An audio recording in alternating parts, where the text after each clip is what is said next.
Deuxième partie de notre émission, nous parlerons du Mali avec l'ultimatum justement de la FIFA et puis nous ferons un focus sur la Côte d'Ivoire. Justement, parmi nos invités, il y a un jeune Ivoirien, c'est Malik Doumbia Issa. Bonsoir Malik, vous êtes ancien footballeur, vous jouez toujours? Bonsoir monsieur, ravi d'être là. Je ne joue pas pour l'instant, ça fait 1 an et demi que j'ai raccroché les crampons. Vous jouez à quel poste? J'étais milieu offensif. Milieu offensif, ouais. Ouais, c'est Barcelone. Ah ouais? Ouais, et j'ai passé vraiment les meilleures années de ma vie là et c'est vraiment un honneur. Et vous êtes formateur maintenant? Je suis formateur maintenant. Avec le rêve d'entraîner le FC Barcelone un jour? Il faut croire au rêve, c'est possible. Oui, il faut rêver dans la vie. Ouais, si Richcard a été entraîneur, pourquoi pas? Oui, exactement. Et vous êtes à côté d'un grand monsieur aussi du football gabonais, qui a été presque ministre, hein, c'est Valérie Yébé, qui est spécialiste du football gabonais, qui nous fait l'honneur de venir analyser et commenter l'actualité africaine avec nous. Et puis Sami Mochtabi, qui est un vieux de la vieille, parce que ça fait presque 10 ans il est ici, Africa 24. Ah ouais. J'étais même avant la chaîne. C'est même avant la chaîne. Ça fait partie des meubles alors. Je suis honoré alors, parce que ça fait plaisir d'être bien entouré. Voilà, nous allons passer tout de suite à la question de l'FC.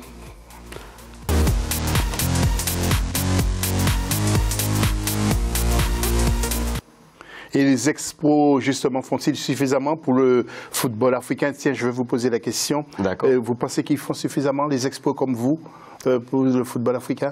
Je pense que l'Afrique aujourd'hui, pour vraiment avoir une image dans le football, il faut les frais. Et les frais, ce sont des jeunes comme moi, donc il faudra vraiment investir dans le développement, la formation au niveau du football, afin que, voilà, au niveau du monde entier, le football soit vraiment représenté aujourd'hui. Est-ce que vous pensez qu'ils font suffisamment aujourd'hui, les anciens pros? Je pense que certains, oui, mais pas tout le monde, parce que d'autres sont plus focus à faire des réalisations au niveau de l'extérieur, tandis que d'autres reviennent en Afrique sur les terres pour, bien évidemment, donner l'espoir aux jeunes. Donc je pense que vraiment il faudra, par là, il faut lancer un message à tous les anciens footballeurs professionnels de faire un cap vers le pays natal afin de donner vraiment un nouveau souffle au football international. Très très beau message. Tout de suite, le dossier de l'FC.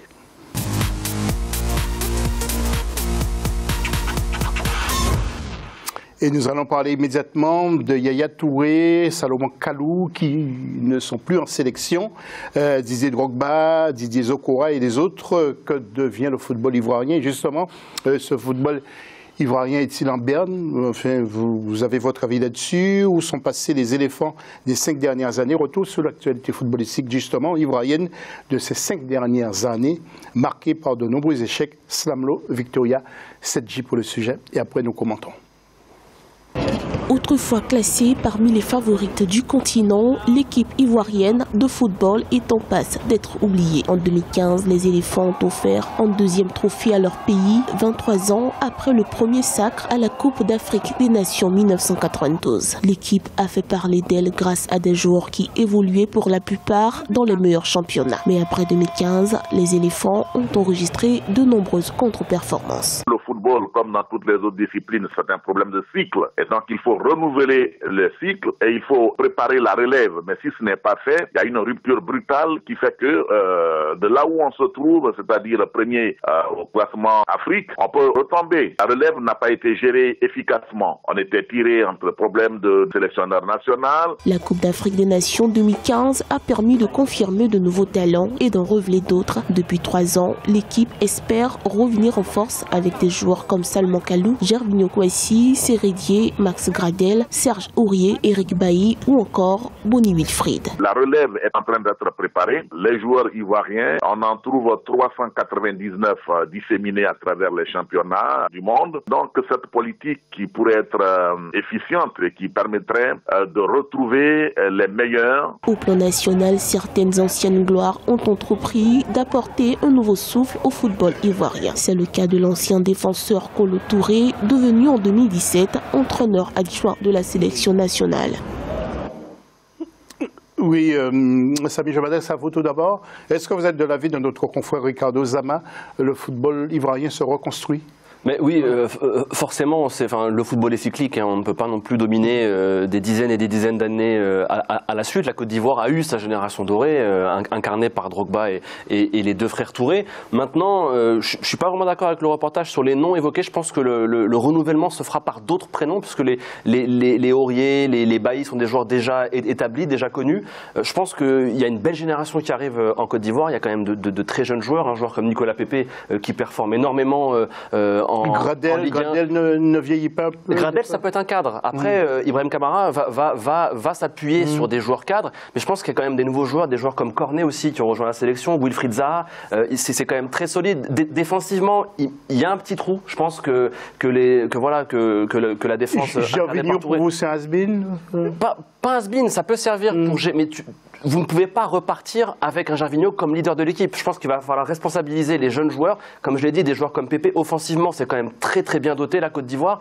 Moi j'ai encore de l'espoir pour un joueur comme Bakayoko qui performe beaucoup au Milan AC, qui est toujours sélectionnable malgré sa sélection en équipe de France en match amical. Je pense, vu ce que j'ai entendu ou autre, qu'il pourrait revenir sur sa décision. Donc sincèrement, il y a quelque chose à faire en Côte d'Ivoire. Comme ils l'ont dit, il y a quand même beaucoup de joueurs pros disséminés en Europe. Ils ont un très gros vivier. Ça reste une sélection sur laquelle il faudra compter, mais j'ai de très bon espoir et peut-être même une belle performance lors de cette CAN 2019 vu l'effectif actuel. Oui, Ibrahim Kamara, c'était presque un intérimaire, mon cher Valérie Hébé. Et comment il s'appelle, Samy a cité un certain nombre de joueurs, comme Serge Aurier.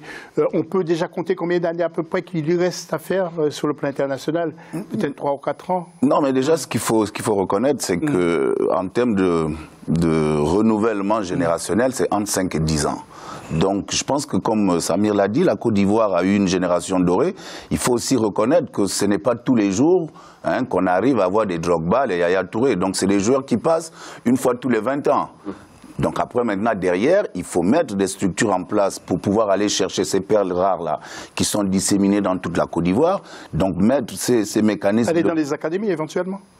Avant d'aller dans les académies, les gens, les enfants sont dans les quartiers, sont dans des familles. Donc il faut créer des mécanismes pour pouvoir justement aller faire de la détection à partir d'un certain âge. Et puis bon, que les gens rentrent le plus tôt possible dans ce cycle-là qui n'est pas toujours facile.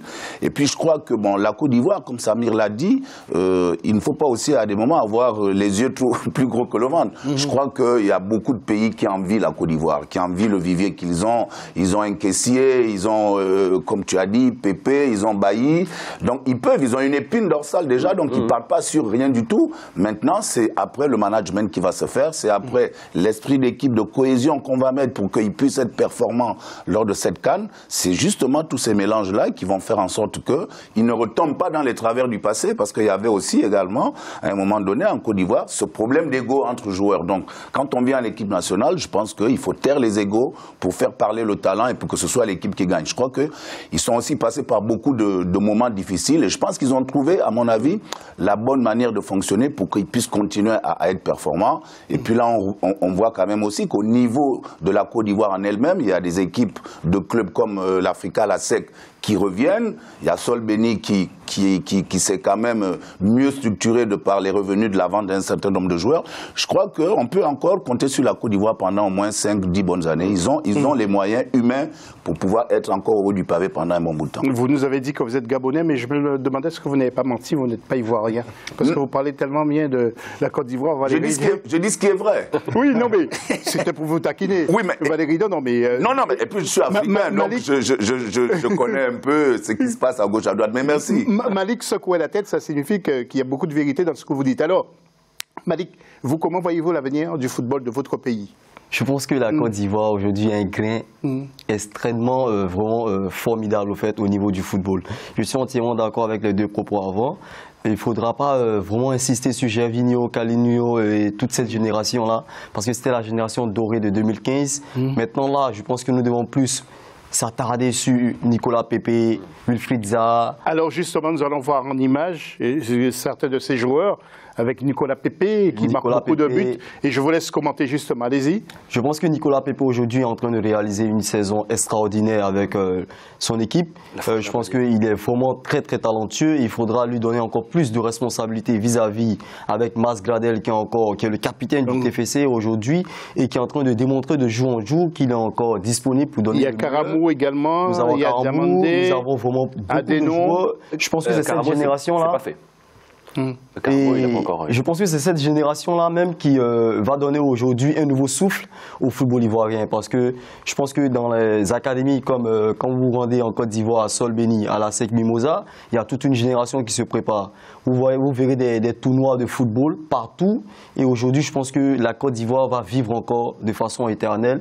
Il va toujours faire sortir ce talent-là qui est sorti avec Didier Drogba, Yaya Touré, Gervinho et j'en passe. Je pense que le sélectionneur aujourd'hui a un travail de fond. C'est-à-dire, c'est de redonner une dynamique au sein de son vestiaire, de reconstruire et de donner un nouvel visage avec l'appui de Kolo Touré aujourd'hui qui est le sélectionneur adjoint. Je pense qu'aujourd'hui, la Côte d'Ivoire a tous les moyens de briller dans cette CAN qui est proche et voir dans les années à venir, nous allons faire ressortir encore des talents. Nicolas Pepe déjà est le parfait exemple. Ouais. Je vais vous poser une question avant de laisser la parole à Samy.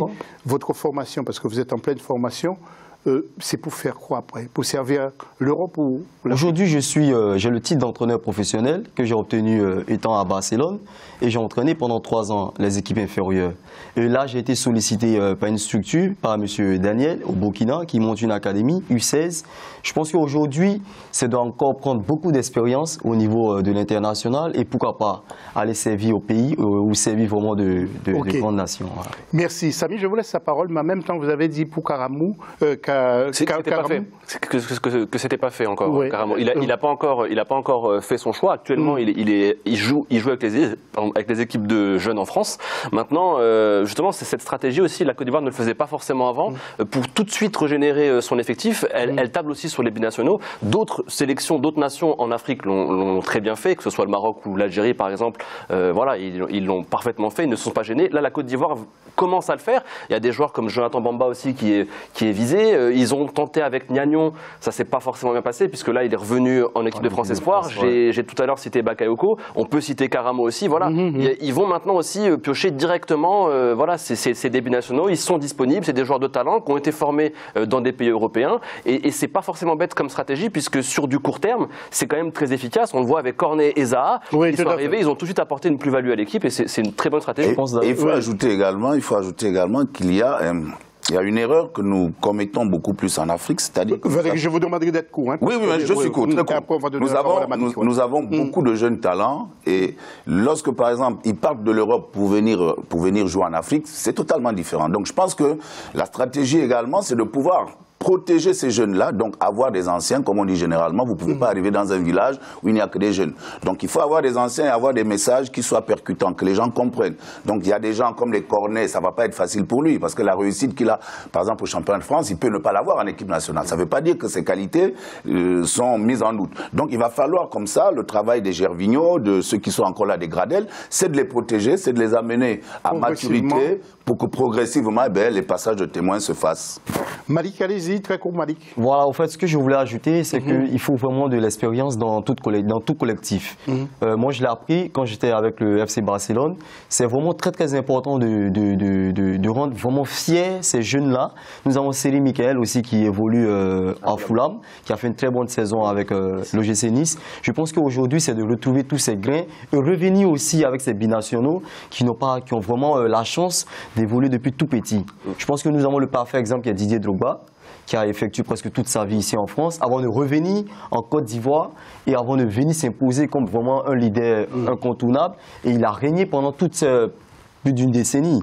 Donc je pense qu'aujourd'hui, c'est de faire la même chose avec Nicolas Pepe, avec Maxwell Cornet. C'est de leur dire, votre place est ici, c'est de leur donner cette responsabilité-là vis-à-vis des autres footballeurs locaux. Et créer aussi des structures pour ces anciennes stars. Je pense que là, il ne faut pas non plus qu'ils viennent, parce qu'avec Samy et Valérie, nous parlions hors antenne de la manière dont on traite ces stars, parce que ce sont des stars, qu'on le veuille ou pas, qui évoluent dans des grands clubs. il faut aussi leur permettre d'évoluer et puis de travailler dans de bonnes conditions. Je pense qu'au fait, c'est le travail qu'il y a à faire là, c'est une structuration au niveau de la FIF, c'est-à-dire la Fédération ivoirienne de football doit mettre une stratégie en place moderne afin d'attirer ces jeunes-là aussi à venir s'imposer au niveau de l'équipe nationale. Bakayoko a déjà effectué 2 matchs avec l'équipe de France, ça n'a pas forcément marché, nous avons vu ce qui s'est déroulé. Aujourd'hui, il a la possibilité de venir s'imposer en Côte d'Ivoire. Il y a Kessié qui lui parle dans l'oreille. Il y a Kessié aujourd'hui qui joue ensemble. Il faut qu'il le fasse. Je pense qu'aujourd'hui, on a toujours besoin des anciens. Kessié, il va le faire. Il fait le travail. Il fait le travail, je pense. Il fait le taf. À Africa 24, nous parcourons tout le continent. Et cette fois-ci, nous allons nous poser au Mali. Vous savez que le championnat n'a toujours pas démarré. Le comité de normalisation de la fédération malienne, dans une lettre circulaire, avait fixé la liste des clubs devant prendre part à l'ouverture de ce championnat. Mais un groupement de clubs conteste l'interprétation d'une décision du TAS, le tribunal arbitral du sport. Alors, je vous propose tout simplement de regarder ce sujet. Et après, si nous avons le temps, nous allons dire 2 mots à propos de ce football malien. Regardez ce sujet. Conformément à la sentence du tribunal arbitral du sport du 15 novembre 2018 qui demande aux instances maliennes de football de revenir à la situation d'avant le déclenchement de la crise en janvier 2015, certains clubs qui sont en première division aujourd'hui sont priés de repartir en deuxième division avec un nombre d'équipes qui repasse de 20 à 16. Les dirigeants de clubs en question ont manifesté leur mécontentement face à ce qu'ils qualifient de mauvaise interprétation de la sentence par les comités de normalisation. Si vraiment le CONOR est réellement, cette équipe est venue pour normaliser le football, normalement, doit nous écouter, doit nous appeler et on doit parler. Sinon, sans ça, nous, Ligue de Bamako, nous ne sommes pas prêts à jouer au football. Arrivé dans un contexte de crise pour réconcilier les acteurs, le comité de normalisation se trouve aujourd'hui pris entre 2 feux. Celui d'ITAS dont les décisions sont irrévocables et celui des clubs estimant n'être que des victimes collatérales. Les 2 clubs se sentent lésés alors qu'ils n'avaient rien à voir avec la crise et aujourd'hui ils demandent à ce qu'ils soient rétablis dans leurs droits. Or si eux ils veulent être rétablis, ça va être difficile d'appliquer la sentence de la TAS qui voudrait qu'on revienne en arrière, qu'on fasse table rase de tout ce qui s'est passé depuis la crise jusqu'à maintenant et qu'on reprenne là où la crise avait commencé avec le même club pour ouvrir le championnat, sauf que cela n'arrange pas tout le monde. Des marches de protestation ont été enregistrées tant à Bamako qu'à l'intérieur du pays. Rappelons que le championnat qui devrait démarrer le 17 janvier a été suspendu sur demande du ministère en charge du sport, histoire de trouver un consensus. Voilà, messieurs, je vous demanderai d'être très court parce que nous devions passer au championnat du Sénégal. Samy, juste un petit mot sur ce football malien, vraiment très court. C'est une crise et on l'a vu tout à l'heure avec les résultats en Coupe de la CAF et en Ligue des Champions qui affectent sportivement le niveau du football malien et c'est quand même très dommageable. Je pense qu'on devrait en tirer un mot à notre ami Mohamed Traoré qui vit maintenant au pays pour essayer de tirer un coup sur ça parce que là c'est vrai que ces comités de normalisation, ces ingérences, tout ça c'est quand même très compliqué et ça nuit énormément au football. Voilà, Mohamed Traoré, Mohamed, fais quelque chose. Je sais que tu as un poste très important au ministère, mais fais quelque chose, tu connais bien le foot. Valérie et Malik, je n'aurai pas le temps de vous faire intervenir parce que nous sommes... 10 secondes, c'est-à-dire que nous sommes dans cette situation. Ce qui est désolant, c'est qu'il y a des décisions qui sont prises par le TAS, par certains organismes occidentaux qui n'ont pas la réalité du terrain. Donc, les dirigeants africains, notamment les dirigeants sportifs, devraient, pour mettre les compétitions nationales en place, tenir compte des réalités locales. Des équipes doivent être à base sociologique. Et c'est ça qui fait en sorte qu'on puisse avoir une base. On ne peut pas, si c'est important pour le football malien, de passer de 20 à 16 équipes parce que ça va resserrer le niveau et que ça va être beaucoup plus spectaculaire, que les gens vont pouvoir venir, que les gens vont surtout se reconnaître à travers certaines équipes. Mais il faut aussi faire preuve de fair play. Parce que là, on est dans la rue comme si c'était un problème politique, comme si c'était un problème... C'est compliqué. Merci Valérie. Nous allons voir le championnat sénégalais, juste le classement, pour vous signaler bien que Teungueth est en tête devant Pikine, Génération Foot est 3e. DC est 4e et 5e, Douane Sonacos est à la dernière place. Restez avec nous. Dans la 3e partie, nous parlerons de Thierry Henry pour qui ça va très très mal. Et puis nous partirons aussi au Bénin. Tiens, il y avait la FIFA avec son président Gianni Infantino qui était là-bas. On y revient tout à l'heure.